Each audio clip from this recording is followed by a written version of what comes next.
ilang tao lang dapat? Dapat dalawa. Ilang kayo lahat dyan? 33. Paggabi dito, hilera. Nahihirapan ako kumina kasi bumabara yung dugo dito sa akin, lalamunan.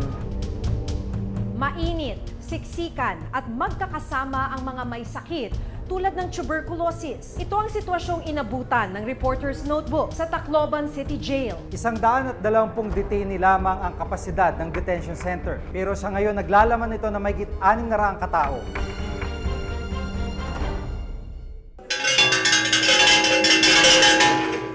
Five. 10! 10! 40! Last number, sir! Tuwing sasapit ang alas 6 ng gabi, ganito ang eksena sa loob ng Tacloban City Jail.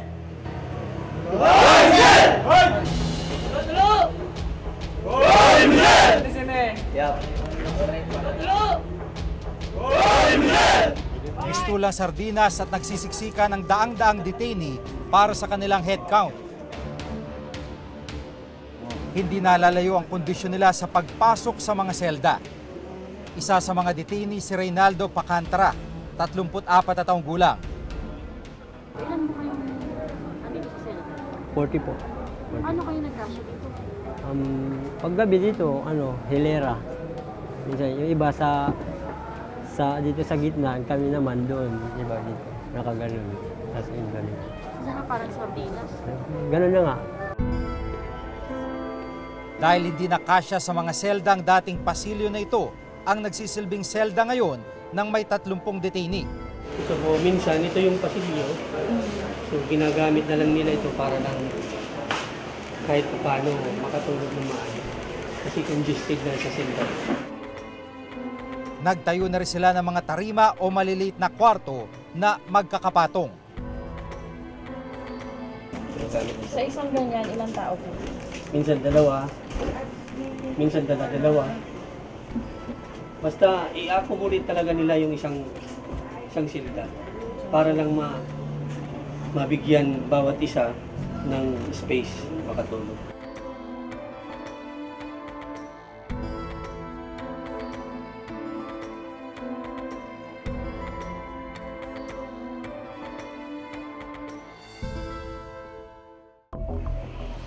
Sa 24 na selda na may sukat na umaabot ng 570 square meters, 121 na bilanggulang ang dapat nakapiit dito. Pero sa ngayon, meron na itong 635 na mga bilanggo. Mga 8x9 lang siguro ito, 8x8. Dapat dalawa. Sa ICRC, policy, 4.7 per inmate. So kung 8 square meters, lalabas 2 tao lang dapat. Kung ilang kayo lahat dyan? 30? 33. Umaabot na sa 425% ang congestion rate ng kanilang bilangguan. Ba't hindi dun sa loob? Ipapahangin po. Mas dito. Malamit isa lang sa loob, mainit dun. Anong tatay ako ng ko, pamaypay kasi walang electric pan na iinit.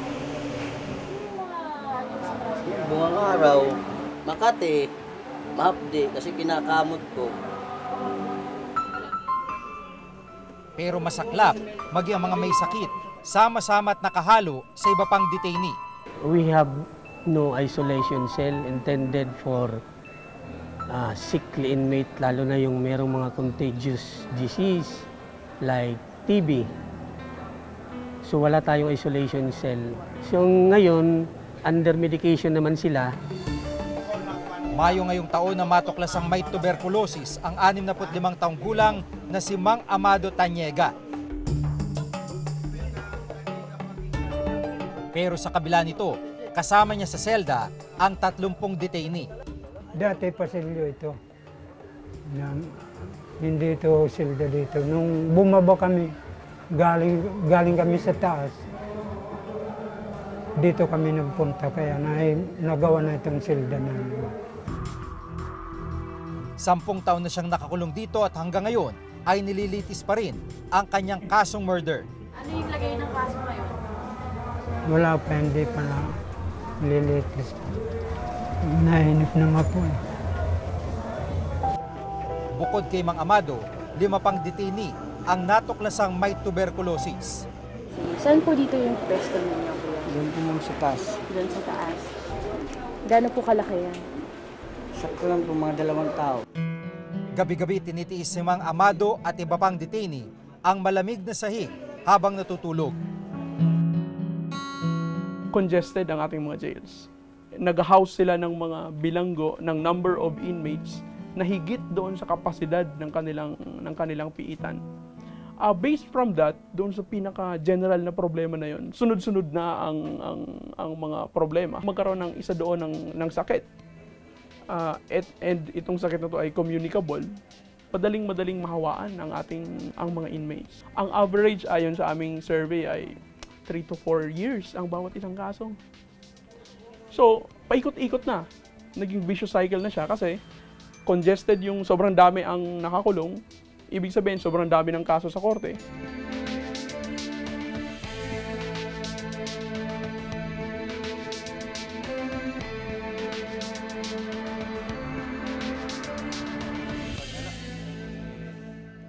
Kinabukasan, agad namang pumila si Amado para makakuha ng gamot.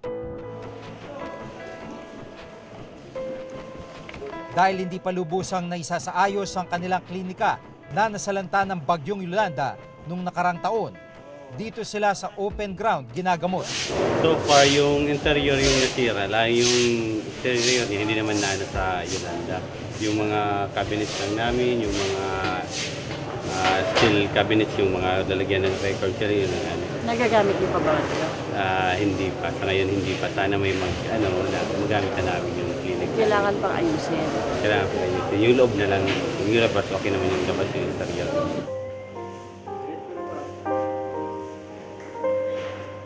Nasa pangalawang buwan na ng gamutan si Mang Amado para sa sakit na tuberculosis. Nung bigla ko ma-bleeding, nahihirapan ako huminga. Kasi bumabara yung dugo dito sa aking lalamunan. Pag kukulihad ko, ayun, lumalabas ang dugo. Tapos yung ginawa ko, hindi na ako yung gumalaw. Tapos tumigil yung dugo na lang basta. Ayun, dinala ko dun sa health clinic.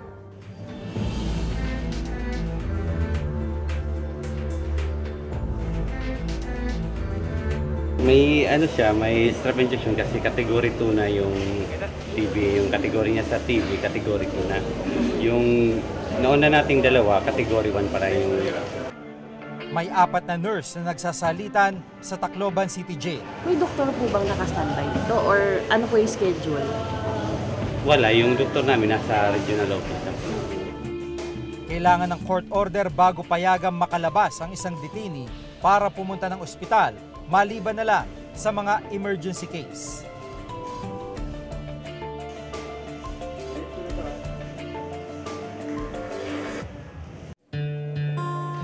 Pang ilang tao po yung niluluto ninyo ngayon? 400 na. Dala na panhapunan ito, ma'am. Dalawang kain. Sa patuloy naming pag-ikot sa City Jail, nalaman din naming walang dumadaloy na tubig sa mga banyo sa loob ng mga selda. Dito, isang hose ang pinaghahatian nila. Doon sa may basketball court, kagabi pa niyan, pinipila. Tapos kanina umaga? Pagka umaga, dinadala namin dito sa silda.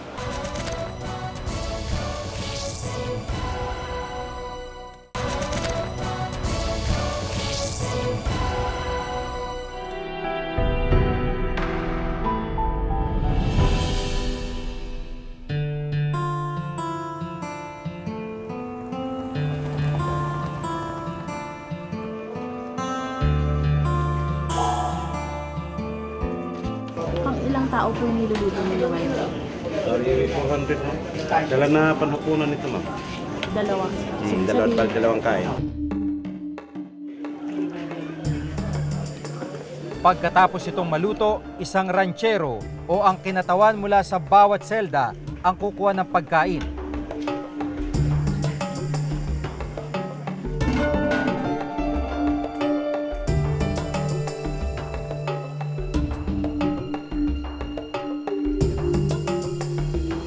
Sila na magdadala at magbibigay nito sa mga kasama nila sa selda.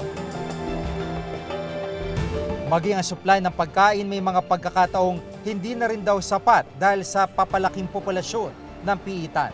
Kung tutuusin, kulang po yan. So anyway, yung NHQ namin, BGM NHQ, hindi naman po siguro sila nagkukulang.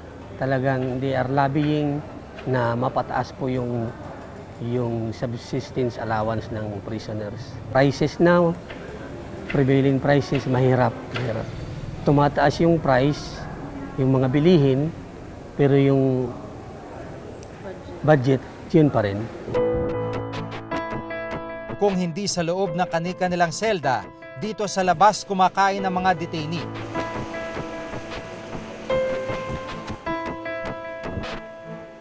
Gumawa na lang sila ng iilang mesa at upuan sa tabi ng mga selda.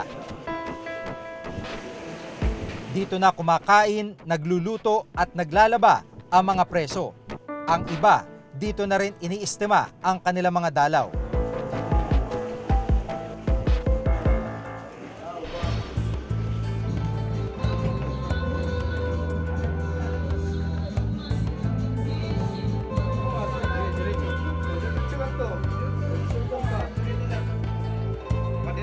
Sa patuloy naming pag-ikot sa City Jail, nalaman din naming walang dumadaloy na tubig sa mga banyo sa loob ng mga selda. Pila-pila mga lalagyan ng tubig sa isang bahagi ng compound ng City Jail. Dito, isang hose ang pinaghahatian nila.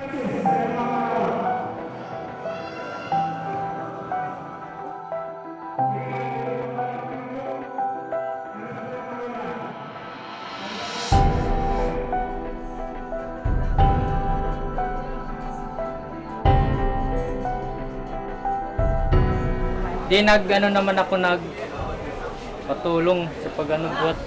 Dun sa may basketball court, kagabi pa niyan, pinipila. Tapos kanina umaga? Pagka umaga, dinadala namin dito sa silda. Yung inigib nilang tubig is galing doon sa source mismo. Hindi yan makasupply talaga lahat. Bawat silda may kanya-kanyang jug, pinupuno yan ng tubig. Opo, pila-pila na. Hindi nag-iisang Tacloban City Jail sa mga siksikang kulungan. Sa tala ng BJMP, 314 sa 415 na kulungan sa buong bansa may tuturing na congested o sobra-sobra ang nakakulong. Meron naman pong comprehensive plan ang Bureau na i-address to through jail construction. Nagbibigay naman po ng pondo ang national government. Kagaya nga po ngayon, meron tayong construction ng mga jail buildings para maibsan yung congestion rate sa loob ng kulungan. Kamakailan lang naging laman ng mga balita ang ginawang detention cell ng para sa mga personalidad na sangkot di umano sa pork barrel scam. Ito yung isa sa mga kwarto na maaaring pagkulungan sa mga nasasangkot sa PDAP scam. No? Makikita natin, meron ditong kama na pang-isahan lang, may maliit na side table at meron ding sariling lababo. At yung tinitingnan ng mga kasamahan natin dito, itong mismong banyo, itong mismong kwarto na ito. At paliwanag ng PNP ay hindi naman talaga ito kulungan, kundi officer's quarter dapat na kinonvert para i-accommodate ang mga senador na ito. Kung ikukumpara ang selda ng mga nasa Tacloban City Jail sa detention cell sa Krame, ang sukat ng kulungan sa Tacloban City Jail ay 14 square meters samantalang ang detention cell sa Camp Crame ay may sukat na 32 square meters o triple sa ginagamit ng mga nasa Tacloban. Isa si Senador Miriam Defensor Santiago sa mga pumuna sa di umano'y VIP treatment ng mga high-profile na bilanggo at detainee. I am against any VIP treatment for any detention prisoner unless all other detention prisoners in the country are placed in the same situation. Bakit po ba sa PNP Custodial Center dinala yung dalawang senador? Patuloy kaming tumatanggap ng mga high-profile, high-security detainees dahil nga rin sa kautusan ng hukuman o ng korte. Bakit po kailangan mag-convert ng PNP? Hindi na lang isama sila sa normal na selda. Halimbawa, bakantihin yung isang selda, pero sa normal na jail po. Bakit po ganun? Kasi nga po, doon sa custodial service, may sectoring, may grupo-grupo, at hindi sila pwede basta-basta paghaluin doon sa mga ibang grupo.